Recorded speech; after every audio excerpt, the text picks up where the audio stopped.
the late 1970s, the silent war beneath the waves was reaching a terrifying climax.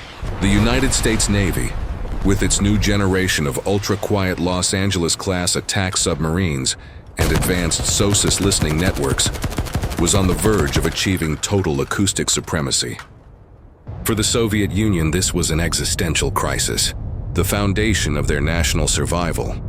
The sea-based nuclear deterrent carried by their fleet of ballistic missile submarines, SSBNs, was becoming dangerously exposed. The existing fleet of Yankee and early Delta-class submarines, for all their power, were children of a noisier era. To strike their targets in the United States, they had to patrol in the open waters of the Atlantic and Pacific, far from home and far from protection. They were being forced to play an away game against an opponent who owned the field. The Soviet Union's most vital secret, the location of its doomsday weapons, was a secret they were struggling to keep. This was a strategic nightmare unfolding in slow motion.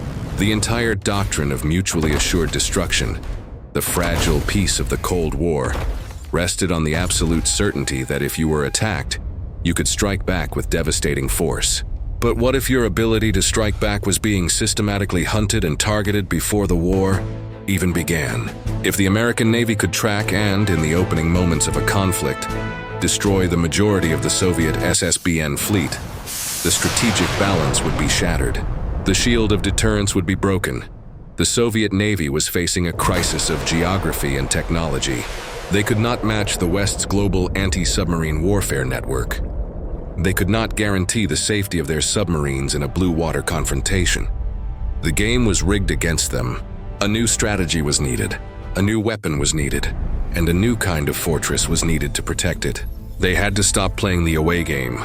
They had to create a home field advantage so powerful, so absolute, that it would render the West's technological superiority irrelevant.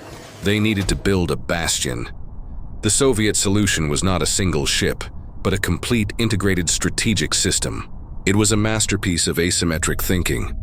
The first part of the solution was the Sword, the development of a new, incredibly long-range, liquid-fueled submarine-launched ballistic missile.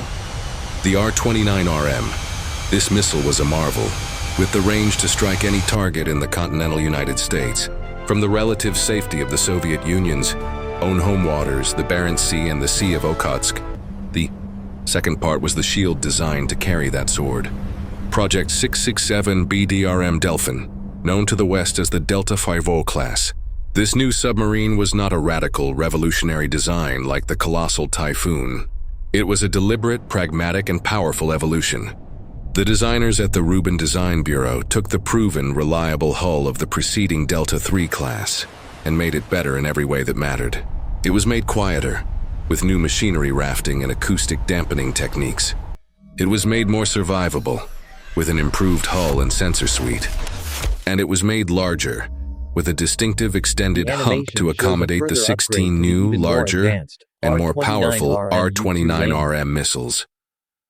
The Delta IV was not designed to be an ocean-going predator. She was designed to be the ultimate Bastion guardian. Her mission was to disappear into the heavily protected, ice-choked waters of the Soviet Arctic, a maritime fortress protected by the full might of the Northern Fleet, by Soviet attack submarines, surface warships, and land-based naval aviation. From this impenetrable sanctuary, she could hold the entire United States at risk, turning Russia's greatest geographical challenge into its most profound strategic advantage. The proof of the Delta IV's success is written across 4 decades of silent, unbroken service. The 7 submarines of this class, all named for cities in northern and central Russia, became the absolute workhorses of the Soviet, and later, the Russian sea-based deterrent. While the world's attention was often captivated by the 3 giant Typhoons that were built, it was the Delta IVs that formed the true operational core of the fleet. They proved the Bastion strategy was a resounding success. For 40 years, these ships have maintained a constant silent vigil from the depths of the Arctic, their presence a powerful and stabilizing force in the global strategic balance. Their design was so robust, so reliable, that they have outlasted nearly every other major warship of the late Soviet era. While the Typhoons were retired due to their immense cost, the humble, pragmatic Delta Phes sailed on. But the ultimate proof of their value is in their continuous evolution. These 1980s-era hulls have remained so effective that they have been repeatedly upgraded to carry Russia's most modern sea-based missiles. The original R-29RM missile was upgraded to the R-29RMU Sineva, and then to the even more advanced R-29RMU-2 Laner, a missile that can carry up to 12 smaller warheads, designed specifically to defeat modern anti-ballistic missile systems. The fact that a 40-year-old submarine is the chosen platform for a 21st century strategic weapon is the most undeniable proof of the original design's excellence. The legacy of the Delta IV class is that of the unsung hero. They are the quiet professionals, the ships that held the line during the chaotic collapse of the Soviet Union and the difficult rebirth of the Russian Navy. They are not the largest nor the most famous, but they are arguably the most important and successful ballistic missile submarines of their generation. They are the ultimate testament to the power of pragmatic, evolutionary design over risky, revolutionary leaps. They are the ships that allowed Russia to maintain a credible, survivable nuclear deterrent through its most difficult years, ensuring its seat at the top table of world powers. They are the indispensable bridge that has connected the Soviet past to the modern Boret-class future, and even today, they continue to stand their silent, vital watch. The Delta IV-class submarines are the guardians of the Bastion, the workhorses of the apocalypse.